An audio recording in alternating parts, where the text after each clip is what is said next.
Here we have a few of the lures that we use for fishing. Right here we have a Rapala, a DT10, which has a big lip on it so it can dive deep.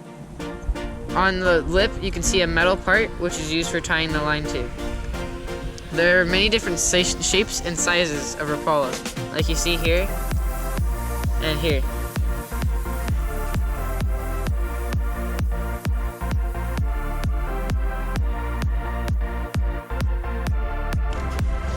After that, we have a couple of other jigs called crankbaits, and some jigs here.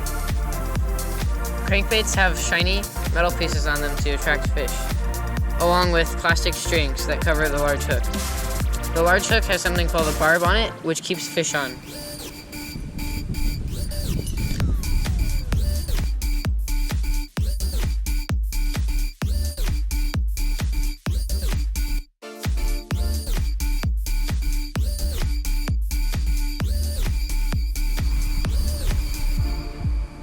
After that, we have the rod and the reel. The basic parts of the rod are the hook holder, which is the small part right here, and the eyelets of the rod. The eyelets is what you use to string your line through, and when it comes out the end, you tie the hook onto it. And then there's the reel, which is obviously the reel part. There's the sail, and there's the drag. And if you take your lure off, there's a spot right here on the reel to hold the line.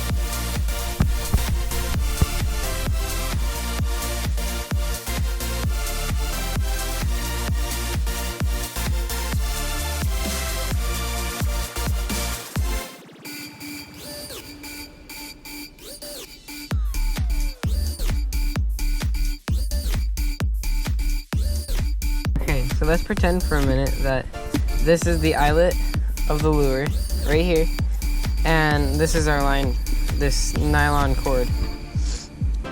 So to tie the knot for fishing, you want to string your line through the eyelet of your hook or your lure, and you want to bring it through like this, and then you want to take this end, you want to wrap it around the main line until like 6 or 7 times, until your line starts looking like this, and I'd say a couple more times. That's good. And then you want to take this end of your line and you want to string it through this little loop you've made on the end right here. So you're going to take it, you're going to string it through, and then once you bring it through, you will have created another loop right here. And then so you'll take this end and you'll stick it back through this loop, and then once you have it through, you want to pull on the knot you want to hold this in both ends, and then hold this right here, and you want to pull on that until it becomes tight. Then you'll notice you have a space in between it, and you don't want that, so you'll grab the end of the knot and you'll push forward, and it'll slide down until it reaches the end, and then it'll be a very sturdy knot, and it should come out. And that's a very good knot to use for fishing and for tying your lures on.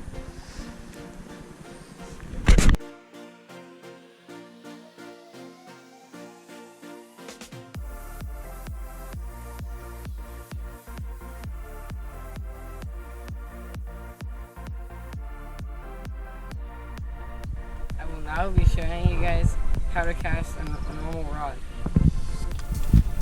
First of all, to be able to cast a normal rod, you have to know parts of the reel. On a reel, there's something called a bail, which flips, when you flip it up, it lets line out, as you can see on the end. And when you flip it down, it stops letting line out. And then when you reel, it rolls it back up. When you have the bail up, you cannot reel. But when you have it down, you can reel. So, as you cast, you want to bring the rod back here, and you want to throw it out as you let go of the line. To do that, you have to put your pointer finger and push the line against the rod, and then hold it down and then put your hand on the reel. Then you will flip the bail up and bring the rod back, and then as you cast, you want to let go of the line in your hand. I will now demonstrate how to do that.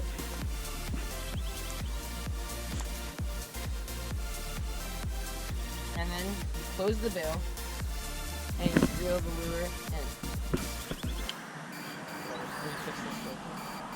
Finger on the line, bail up, rod back, and let go. And then reel in like this.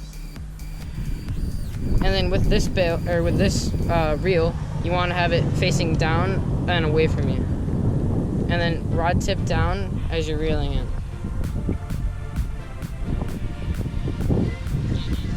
One more time.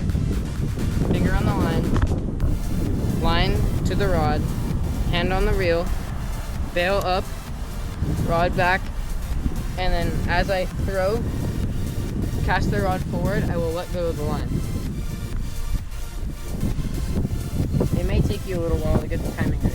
And then once the lure hits the water, you want to flip the bail back down and then reel in. If you don't have the bail flipped down, your lure will sink and you can't reel it in. But once you do flip it down, you can then reel it in.